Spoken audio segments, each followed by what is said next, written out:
El marketing se encarga de persuadir, informar y convencer al mercado, crea perspectivas y posturas ante la variedad de productos y también entabla una relación directa entre el consumidor y la empresa. Uno de los mejores ejemplos de la influencia del marketing es Genshin Impact, en donde los anuncios abundaban en su momento, haciendo que la salida de este juego viniera cargado con un hype tan enorme que lo reflejaba en los 21 millones de jugadores registrados.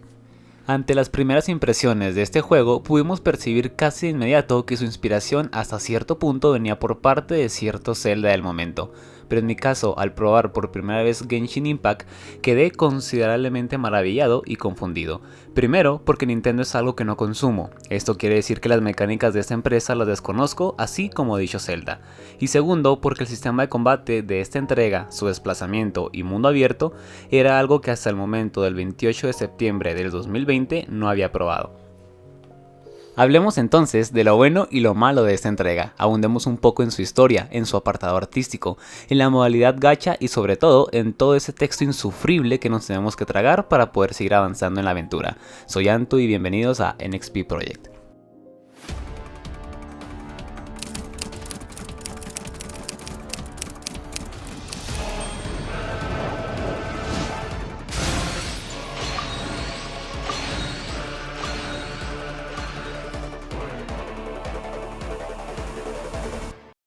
Actualmente soy rango de aventura 59, con 106.712 puntos de experiencia dentro de mi cuenta. Si bien no soy un veterano como tal en el juego, considero que tengo el tiempo suficiente para haber analizado un poco el juego y descubrir algunas de sus fortalezas y debilidades.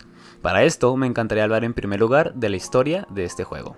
Este juego comienza con dos viajeros gemelos que llegan a Teyvat, una tierra marcada por la guerra, de la cual buscan huir inmediatamente. Sin embargo, su escape es frustrado por una misteriosa deidad que podemos llamar sustentadora, y es en este punto cuando el jugador deberá elegir el género del personaje, Éter como el masculino y Lumin como la femenina, siendo el otro gemelo aquel que será capturado por esta diosa sin nombre. Aquí inicia la travesía del jugador como viajero, despierta años después para comenzar a explorar esta tierra en busca de su hermano perdido. Tras despertar en la playa de Caenria, el viajero conocerá a Paimon, quien será su compañero de viaje. Juntos irán rumbo a su primer destino, la ciudad de Mondstadt, la cual es la más cercana de los 7 reinos que comprende esta tierra. Sin embargo, a medida que se avanza, el viajero se verá incluido en otros eventos de los cuales debe formar parte. Además, en el camino aparecerán otros personajes, jugables o no, que son cruciales en la trama. Hasta el momento, los jugadores solo pueden recorrer las 4 primeras regiones, Mondstadt, Liyue, Inazuma y Sumeru.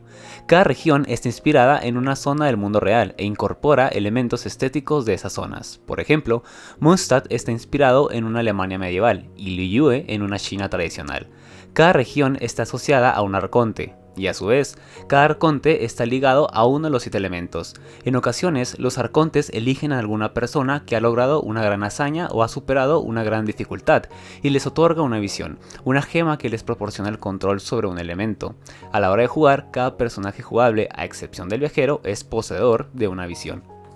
Y es que uno de los puntos fuertes de este juego es el cómo la historia se hace esperar, dejando en todos nosotros un vacío mientras van saliendo las regiones. A día de hoy, Sumeru tiene apenas unos 3 meses que salió, y todas las teorías que tenían mucha fuerza están siendo abatidas con el mismo progreso de la historia, dándonos a entender, por ejemplo, que lo que creíamos de los gemelos no era más que una farsa. Estos gemelos pueden ser descendidos, que son seres externos que no pertenecen a Teyvat, a ese universo en donde nos vamos desenvolviendo. Actualmente debo admitir que me da un poco de miedo hablar sobre la historia de este juego. Esto porque debemos tener mucho cuidado con lo que nos dice el juego, con lo que interpretamos y con lo que realmente es, dando así paso a una incertidumbre que termina por caracterizar este juego. Hay eventos tan buenos que te dejan marcado, como lo fue en su momento Estrellas que no regresan, dejándonos así uno de los diálogos más importantes y que al menos para mí marcó el punto decisivo para seguir jugando dicha entrega, citando a Scaramouche: las estrellas, el cielo, todo es un enorme engaño, una mentira. Pero, lamentablemente, no todo el lore de esta entrega es objetivamente importante. Si bien es cierto que hay muchas misiones secundarias sumamente interesantes y envolventes, debemos admitir que gran parte de las misiones son de relleno, haciéndonos ir de un lado para otro sin ningún tipo de emoción de por medio, como por ejemplo la misión de los Aranara en Sumeru. Hasta el día de hoy no he podido terminar con dicha misión, ya que si bien los Aranara son puntos clave para poder entender el lore, contaron la historia de una manera tan aburrida que en ocasiones avanzaba 2 diálogos y tenía que salir del juego. En una ocasión me quedé dormido incluso. Si bien puede ser un poco exagerado de mi parte, estoy aún limitándome un poco para no ser precisamente grosero con el tema del texto, si ustedes me entienden. Además, que en este punto el mismo juego mata de un corte cualquier tipo de interés en estas misiones que podamos tener, y esto se debe porque no tenemos la opción de omitir, haciendo que gran parte de su audiencia se vaya únicamente por querernos meter algo a la fuerza, que encima gran parte de estas misiones, además de tener cinemáticas pobres, a ninguno de los jugadores les apetece leer. Pero bueno, parte de una buena historia son sus personajes, y al menos en este punto, los personajes jugables hasta ahora, en su mayoría si no es que todos, tienen una muy buena historia para encajar no solo en la trama, sino con los jugadores mismos. Esto quiere decir que podemos encariñarnos con alguno de ellos. Esto se logra gracias a la narrativa que hay dentro del juego. Debemos recordar que se puede fortalecer cierto lazo con alguno de los personajes gracias a que la narrativa constituye un proceso por medio del cual los individuos construyen significados de su experiencia. Esto quiere decir que los eventos por los cuales pasan los personajes pueden llegar a tener un impacto en nosotros. En otras palabras, todas las misiones legendarias, todos los eventos por los que pasan los personajes, podemos llegar a asociarlas para identificarnos con el personaje en cuestión, haciendo que la distancia psicológica con estos seres virtuales terminen convirtiéndose así en una actividad del juego relevante para la construcción de nuestra propia identidad, principalmente en los viajeros más jóvenes. Como resultado, los jugadores se muestran fuertemente motivados a dedicar mucho tiempo, recursos psicológicos y monetarios al desarrollo de estas famosas waifus y bandos. Les juro que he visto jugadores rezarle a la Shogun únicamente por bonita. Recientemente algunos sacaron a Nahida únicamente porque le hicieron llorar dentro de la historia, y otros son capaces de defender a su waifu favorita a capa y espada. Sin embargo, debo mencionar a 3 personajes que destacan según mi criterio porque oye, yo también soy una víctima de lo bueno que son los personajes. En primera instancia tenemos a Shenhe, nació con un espíritu violento y ata su alma a las cuerdas rojas que usa para reprimir sus tendencias homicidas.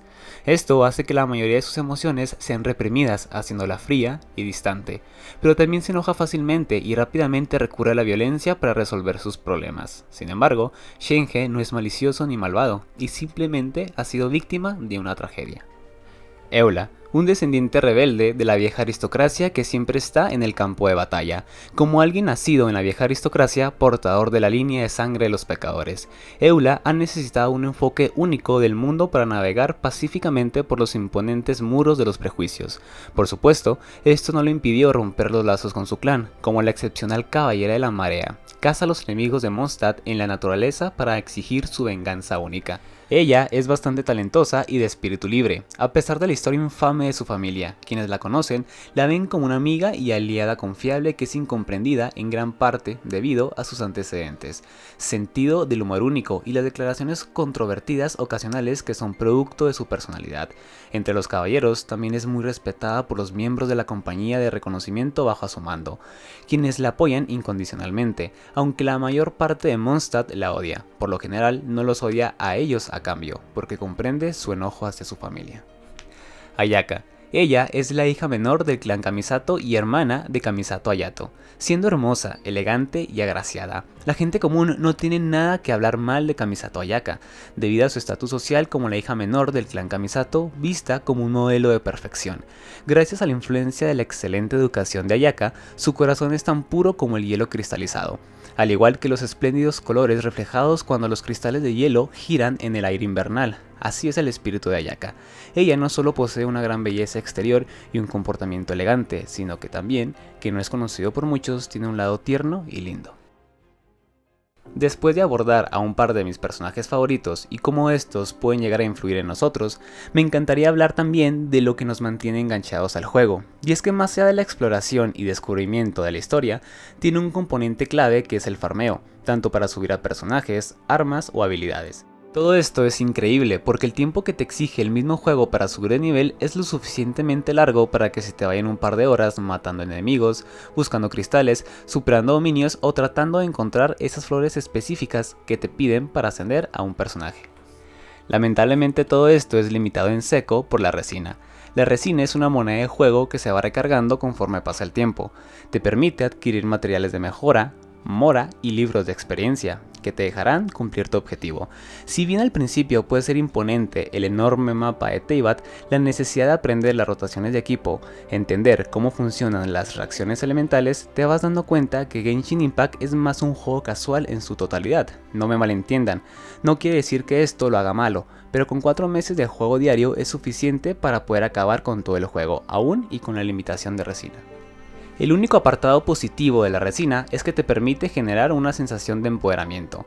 Una vez que sabes bien cómo invertirla, porque más allá de pasar semanas o meses farmeando artefactos, empiezas a entender que mejorar a tus personajes junto con sus talentos te va haciendo más rentable, no solo porque expandes tus posibilidades de nuevos equipos, sino porque puedes ver cómo tu resina se verá reflejada en las composiciones, haciendo así que la resina tenga un toque especial, con todo y su limitación. Pero aquello que realmente nos mantiene enganchados al juego es la obligación de completar eventos pochos, en misiones diarias que tenemos que repetir una y otra vez para poder juntar una cantidad de protogemas considerable y sacar a un personaje promocional, en donde lo único que cambiaría en nuestra forma de juego es el personaje nuevo y ya está. Seguiremos matando a los mismos enemigos, seguiremos haciendo la misma ruta de farmeo, seguiremos jugando la misma cantidad de tiempo diario en lo que se recarga la resina y así poder mejorar al nuevo personaje, para que eventualmente lo dejemos en la banca, como la mayoría. Mientras más se concientiza sobre esto, más se puede entender que no vale la pena sacar constantemente personajes, porque lo único que mantiene el hype latente del juego es la forma en la que van incorporando personajes, que si bien puede tener una muy buena historia, no es rentable gastar ni tiempo y muchísimo menos dinero para un cambio de gameplay que te durará así mucho un par de semanas. Sin embargo, hay algo de lo que no me canso de hacer, y es matar a los jefes semanales. Soy de los jugadores que tiene que ahorrar su resina por 2 días para poder matar a todos los jefes semanales. Actualmente son 7, y el combate contra ellos resalta principalmente en 2, contra Ei y Scaramouche. El soundtrack utilizado en estos 2 jefes son tan buenos que te espinan los pelos de los huevos, de lo emocionante que se torna la pelea, además de lo vistoso que se vuelve con tantas reacciones elementales, tantas transformaciones y sobre todo obligándonos a tener bastante cuidado al matarlos, ya que conforme van metiendo a nuevos jefes semanales se van volviendo un poco más complicado que el anterior. Además, que quisiera aprovechar este apartado para hablar sobre el aspecto artístico que tiene este juego, principalmente con esa buena iluminación, dando a reflejar la vida que existe en este mundo abierto. Tiene una estética anime que hace resaltar más la paleta de colores que existe en el mundo y a su vez termina por estimular la mecánica de las reacciones elementales, logrando muy bien su cometido con el sistema de combate y la estimulación del mismo a través de las explosiones, derretidos o congelados. Después de haber hecho un repaso un tanto general del juego, quisiera empezar a hablar del punto más importante a mi parecer, la modalidad gacha. Para esto es necesario entender cómo funciona esta modalidad de adquisición de personajes y armas dentro del juego. El sistema gacha del juego se maneja mediante el gachapón, y este es básicamente una tienda de deseos, en la que a cambio de las monedas, destino entrelazado y encuentros del destino, puedes pedir un deseo y optar por la posibilidad de conseguir un elemento nuevo para tu inventario. Esto quiere decir que este sistema está atado a la suerte, así como te puede salir tu personaje promocional en el tiro 4, te puede salir en el tiro 180, que sería en el peor de los casos, y eso solamente para sacar al personaje del momento. Con el gachapón de las armas funciona de manera similar, pero exigiéndote aún más deseos. Si eres un nuevo jugador, tendrás muchísima posibilidad de farmear bastantes protogemas, para poder comprar deseos y usarlos en el gachapón, pero conforme vas adentrándote más en las mecánicas de esta entrega, te das cuenta que el gameplay free to play que te ofrece el juego, ya en el endgame es bastante limitado. Cabe aclarar que hay personajes 4 estrellas que son muchísimo más útiles que los 5 estrellas, pero este es otro tema del cual los veteranos de este juego entenderán. Quisiera abordar este apartado más allá de la necesidad casi patológica de gastar dinero que no tenemos para sacar un personaje que no necesitamos, y es que gran parte de los jugadores están condicionados a sacar a cierta cantidad de personajes, de talentos o de armas para poder ser realmente main de un personaje. Y esto se debe porque la misma comunidad te cataloga como sardina si has comprado una bendición lunar, te sentencia como un delfín si compras bendición y pase de batalla, o una ballena si gastas más de $8,000 de manera mensual dentro del juego. Conozco casos de gente que le ha dejado de hablar a sus amigos porque ellos terminan ganando el 50-50, porque terminan sacando una arma que no tienen, o porque simplemente los personajes de sus amigos hacen más daño que los propios.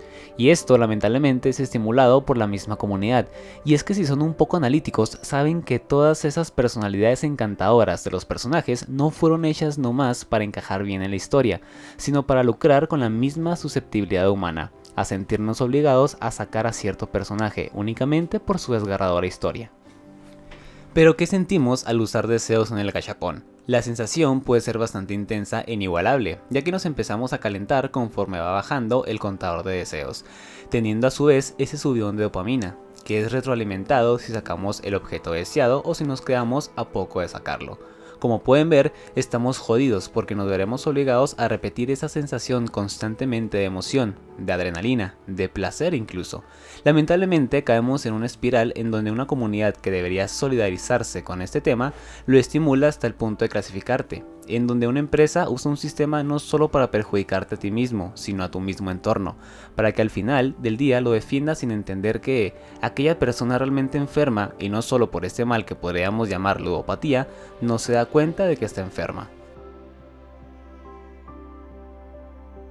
Como conclusión, todos nos ahorcamos con la soga que mejor nos parece, pero el motivo de este video, más allá de lo bueno y lo malo, es que identifiquen sobre los peligros de esta modalidad, en donde si te puedes permitir una bendición lunar o un pase de batalla, excelente, pero no contribuyas con la idea de que para disfrutar de esta entrega necesitamos a un personaje o una arma, cuando Genshin tiene miles de factores que lo hacen mejor sin tomar en cuenta el gachapón, como podría ser el apartado artístico, en donde estoy seguro que más de uno lo hemos usado como vía de relajación, por una intrigante historia, por el constante farmeo que de alguna manera puede llegar a emocionarnos, y sobre todo por esas peleas memorables con la cantidad de enemigos tan abrumadora que hay dentro del juego. Dejemos que nuestra ansiedad predomine cuando se trata de hacer teorías sobre la historia, para que esa misma ansiedad desemboque en emoción conforme vamos sabiendo la verdad del lore, y no por estar desarrollando anomalías mentales por un gachapón.